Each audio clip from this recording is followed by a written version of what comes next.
Ceasefire talks. Where are we now? America is once again trying to get Ukraine and Russia to sit at the same table. If you read the headlines from the last few weeks, it can feel like talks are about to start. But from Kyiv, it looks different. I live here, I'm a journalist, and I work here. So let's forget the diplomatic language for a minute. The question right now is not whether someone wants peace or not. The question is the price. What is each side ready to give up to get peace? And that is where things have been stuck for months. The last big round of talks was in February in Geneva. The US, Ukraine and Russia are there at the same table. They talked about a ceasefire, how to check it, territories, the Zaporizhzhia nuclear plant. According to Reuters, there was even some progress on the technical side. The sides more or less understood how to track violence and who should check them. And they go to territory, and that was it. Russia wanted Ukraine to leave parts of Donetsk that the Russian army did not even control. At the same time, basically give up land the Russian could not take by force. Ukraine said no. The Americans hoped to get a deal by March. March came and went, no deal, so they try something else. Not a big deal, just short pause in the fighting. At Easter they agreed to a pause. They also made a big prisoner swap, and almost right away both sides start accusing each other to break in the ceasefire. They try again in May. Same story. You can agree to stop for a day, but then what? 2 days later everything is back to normal. Ukraine says stop fighting first, then talk about politics. Russia says no, deal with the political issue first, then we can talk about stopping the fighting. It sounds like an agreement about what comes first, who goes first, but it's much bigger than that. There are two very different ideas about how this war should end. For Kyiv, a pause without real guarantees is a risk. Russia could use that time to move troops, build up its forces, and start again later.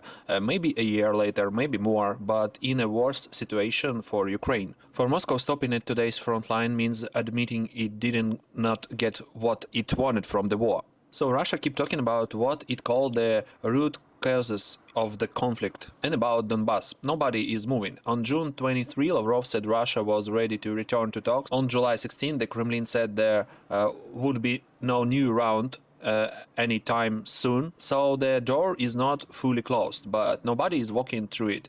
And then Washington try a different idea. Don't solve the whole war. Don't deal with territory. Don't write a final peace deal. Take one small issue where both sides may have something to gain. Airstrike. Russia troops using missile and drone against Ukrainian cities. Ukraine stops long-range strike inside Russia. That's it.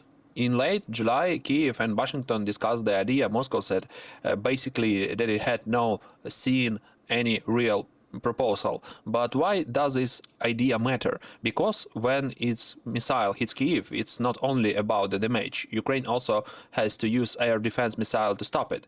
They are very expensive, and there are not endless supplies. Ukraine has got pretty good at dealing with drones. There's a system for that now. Basically, missiles are different, much harder. During the latest big attack on Kyiv, Ukraine didn't shoot down a single ballistic missile. Not one. Russia has its own reason to care too. Ukraine long-range drones are now hitting more than just military targets. Oil plants, supply lines, factories. Russia has to spread its air defense across the country and spend money protecting places that use it to feel safe. So both sides have something to gain from a pause. One quiet night means Ukraine can save air defense missile, and Russia can protect its oil plants. And even on this, they still cannot agree. On August 10, Russia diplomatic Galuzin again said Moscow does not want to simply free the war. And again, he talked about the same root causes. And again, Donbass. This is how far we are from a real peace deal right now. Will the American idea work? I don't know. There is no ready-made peace plan sitting somewhere, and I'm not going to pretend there is, but I cannot understand the logic. If you can solve the big problem after years, try a small one. And at the same time, you find out if these two sides can actually agree on anything.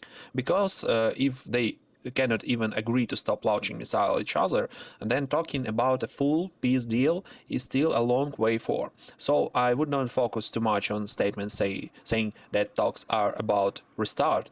There will be a lot of those. I would watch something else. Will Russia agree to even a short pause in the air? What will Moscow ask from in return? And will that peace be acceptable to Ukraine? Because they are not ready barging over peace. They are bargaining over the condition under which each side is ready to stop fighting.